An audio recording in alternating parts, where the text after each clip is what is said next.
A thunderous crash echoed through Central Park as Olivia Miller's life collided, quite literally, with destiny.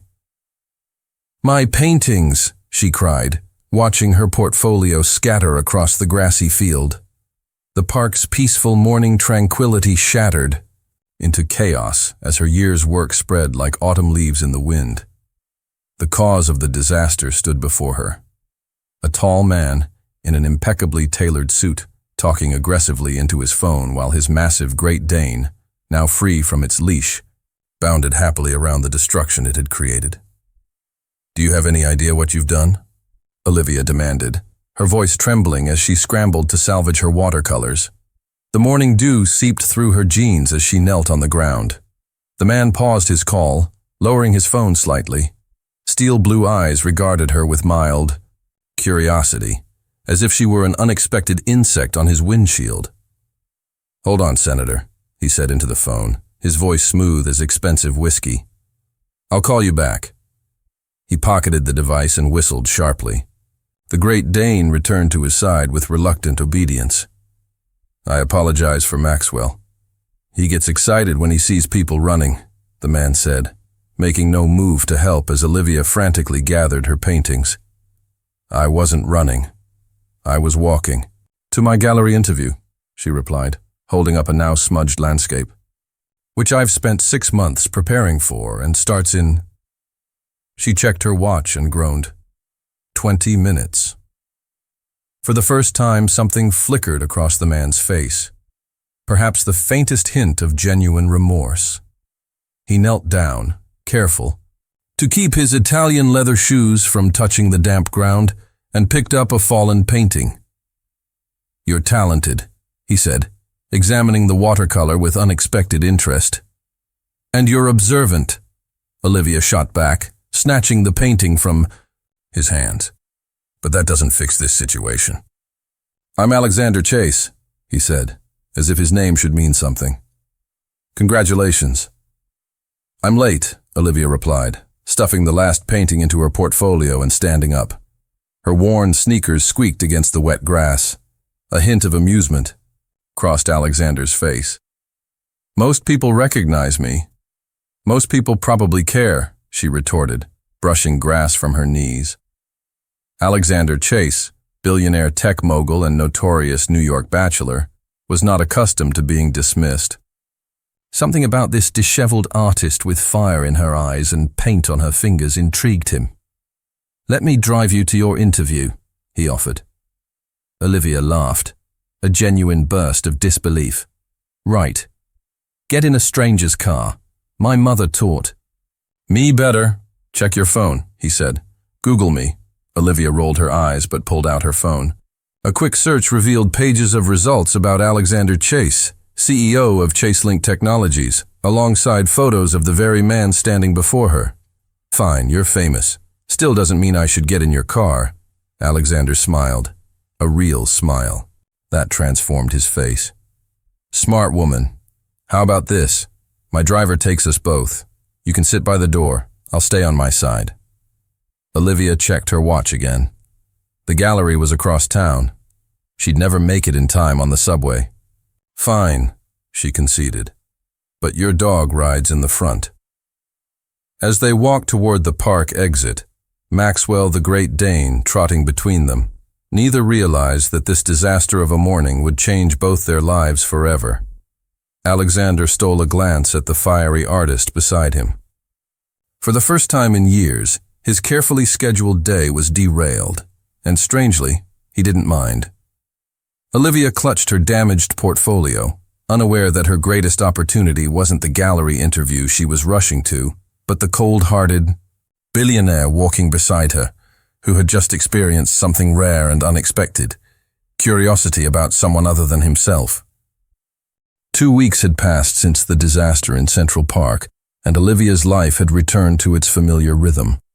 She stirred honey into her coffee behind the counter of Brewed Awakening, the cozy cafe where she worked 5 days a week to support her artistic dreams. "Order for Jessica," she called out, sliding a chai latte across the counter. The morning rush was finally slowing down, giving her a moment to breathe. The gallery interview had been a bust. She'd arrived late, with damaged paintings, and a grass stain on her white blouse. The curator had been polite but dismissive. The bell above the door jingled, and Olivia froze mid-wipe of the counter.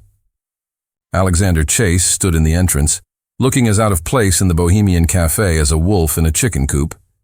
His tailored three-piece suit drew stares from the laptop-toting freelancers and college students. "Are you stalking me now?" Olivia asked when he approached the counter, eyebrow raised. "That would suggest I ever stopped following you," Alexander replied with a hint of a smile. "My office is actually around the corner. I've walked past this place 100 times and never noticed it. We're easy to miss between the designer boutiques and five-star restaurants," Olivia said dryly. "What can I get you?" "Just coffee. Black. Predictable," she muttered, turning to prepare his drink. "I heard that," Alexander said, amusement creeping into his voice. "And I came to make amends." Olivia slid his coffee across the counter. "The damage is done. I didn't get the gallery spot." "I know." Alexander took a sip and looked surprised. "This is actually good." "Don't sound so shocked," Olivia said, unable to hide a small smile. "We working-class folks occasionally manage competence." "About the gallery?" Alexander hesitated, seeming uncharacteristically uncertain. "I bought it." Olivia blinked. "You what?"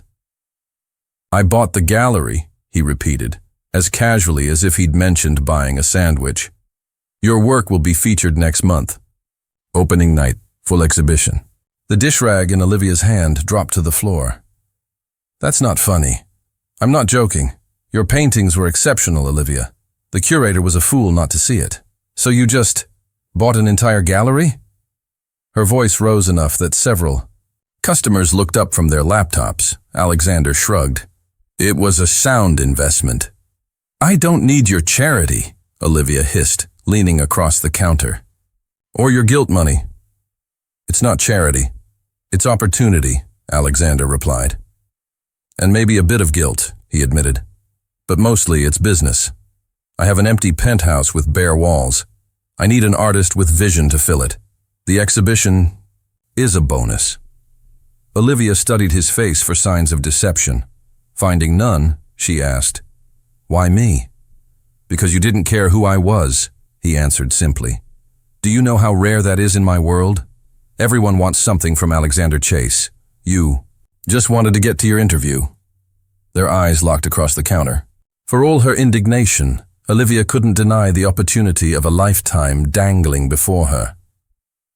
"I'll design your penthouse art," she finally said, "but the exhibition is separate. If people buy my work, it's because they want it, not because some tech billionaire influenced them. Deal." Alexander extended his hand. When their fingers touched, something electric passed between them. Olivia quickly pulled away, unsettled by the warmth spreading through her chest. "My dog misses you," Alexander said suddenly. A laugh escaped her lips.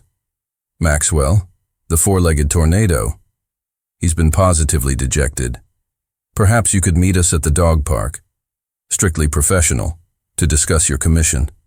"Strictly professional," Olivia agreed, knowing in her heart it was already anything but.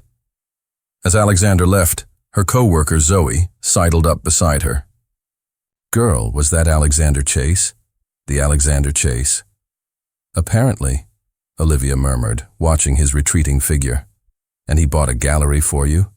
That's some next-level romantic gesture." "It's business," Olivia insisted, but her flushed cheeks betrayed her. Outside, Alexander loosened his tie as he walked away from the cafe. For the first time in years, his assistant was fielding his calls while he took a morning off. His board would be furious. His schedule was in shambles. And strangely, as the taste of excellent coffee lingered on his lips, Alexander Chase, who built an empire on rigid control, found himself looking forward to the chaos a certain paint-splattered barista might bring to his perfectly ordered world.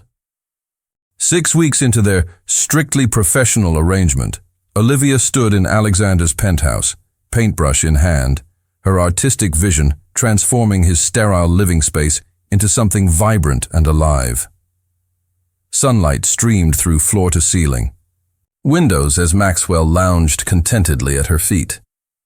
"I think this wall needs something bolder," Alexander said, standing so close behind her that she could smell his cologne, something expensive and subtle that made concentration difficult. "The client doesn't dictate to the artist," Olivia teased, turning to face him. These days, his presence no longer intimidated her. The cold, arrogant CEO had gradually revealed layers: his dry humor, his unexpected knowledge of art history, his tender way with Maxwell. "Even when the client is always right?" Alexander's eyes crinkled at the corners when he smiled now, something he did more frequently in her presence. "Especially then," she replied, dabbing a spot of azure paint on his nose. Alexander blinked in surprise, and for a terrifying moment, Olivia feared she'd crossed a line. Then he laughed, a genuine, unrestrained sound that transformed his face. "You're the only person who'd dare," he said, his voice warm with something that made her heart race. The moment was interrupted by Alexander's phone. His expression darkened as he checked the caller ID. "I need to take this," he said, stepping onto the balcony. Olivia tried not to eavesdrop, but his raised voice carried. "The merger is non-negotiable, Jenkins. Either buy in or step down. I don't care about their families. Business is business." The cold edge in his voice sent a chill through her. This was the Alexander Chase that made business rivals tremble, not the man who'd spent last Sunday helping her feed ducks in the park. When he returned, his face was a mask of corporate indifference again. "Everything okay?" she asked cautiously. "Fine, just business." He straightened his cuffs. "Speaking of which, I need to show my face at a charity gala tonight. You should come." "Me? To a gala?" Olivia looked down at her paint-splattered overalls. "I don't exactly have gala attire." "I took the liberty," Alexander said, gesturing toward his guest room where a garment bag hung on the door. "Consider it a business expense. Your exhibition opens next week. Making connections could be valuable." Olivia wanted to refuse on principle, but curiosity won out. Behind the door, she found a breathtaking emerald gown that somehow looked exactly her size.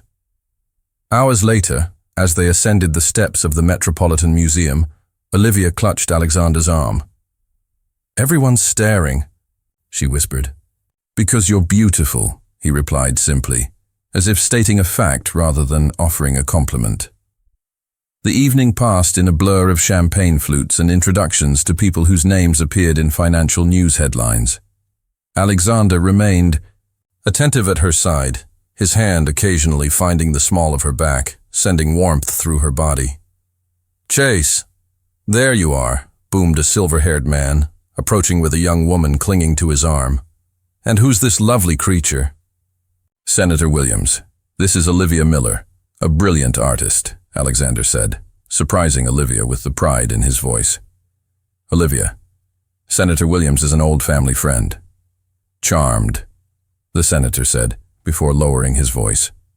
"Your father would have approved, Alex, finally settling down with a suitable woman." Olivia felt Alexander stiffen beside her. "Olivia and I have a business arrangement," he said coolly. "She's designing artwork for my home." The words shouldn't have hurt. They were true, after all. But something in his dismissive tone pierced Olivia's heart. "Excuse me," she murmured, slipping away toward the ladies' room. Inside, she stared at her reflection, feeling like an imposter in the beautiful gown. A woman in diamonds touched up her lipstick at the next mirror. "You're Alexander Chase's new project, aren't you?" the woman asked with practiced sweetness. "He does this every year. Finds some charity case to elevate before moving on. Last year it was a chef from Queens." The words landed like slaps. Olivia fled the bathroom, searching for an exit, finding herself instead on a deserted terrace. "There you are!" Alexander's voice came from behind her. "I've been looking everywhere." "Is that what I am? Your project? Your annual good deed?" Olivia demanded, tears threatening. Alexander's face registered confusion, then understanding, then anger. Who said that? It doesn't matter. Is it true? No. Alexander ran a hand through his perfectly styled hair, disheveling it. That's not… Then what am I to you? Because Senator whoever he is clearly thought I was your girlfriend, and you couldn't correct him fast enough. It's complicated, Alexander said, frustration evident in his voice. Actually, it's very simple, Olivia replied. I'm leaving. Thank you for the opportunity, Mr. Chase. I'll finish your commission from my studio. As she turned to leave, Alexander caught her arm. I've never brought anyone to my home before you, he said quietly. Not for work, not for pleasure. Ask anyone. My penthouse is my sanctuary. Olivia stilled. Why me then? Because you make it feel like a home, he admitted, vulnerability naked in his eyes. Because when you leave, the colors go with you. That's the most honest thing you've ever said to me, Olivia whispered. I'm not good at this, at feelings, Alexander confessed. I built walls so high I forgot how to lower them. Then you crashed into my life with your paintings and your fearlessness, and suddenly those walls seemed pointless. Olivia stepped closer. Are they still there? Those walls?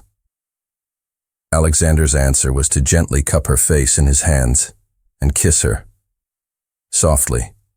At first, then, with an intensity that made the world around them disappear. When they finally broke apart, Alexander pressed his forehead against hers. I'm terrified, he admitted. Of what? Of how much I need you. I've never needed anyone. Olivia smiled. The great Alexander Chase, brought to his knees by a barista, with a paintbrush. The great Olivia Miller, he corrected, who saw value in a man who'd forgotten he was more than his bank account. A month later, as Olivia's exhibition opened to critical acclaim, Alexander stood proudly at her side. And when a reporter asked what had inspired her breathtaking new series titled Walls Coming Down, she squeezed the hand of her formerly cold, arrogant millionaire and simply said, Love has a way of creating the most beautiful collisions. Maxwell, sporting a bow tie for the occasion, sat contentedly at their feet, perhaps the only one not surprised by how perfectly this unlikely pair fit together.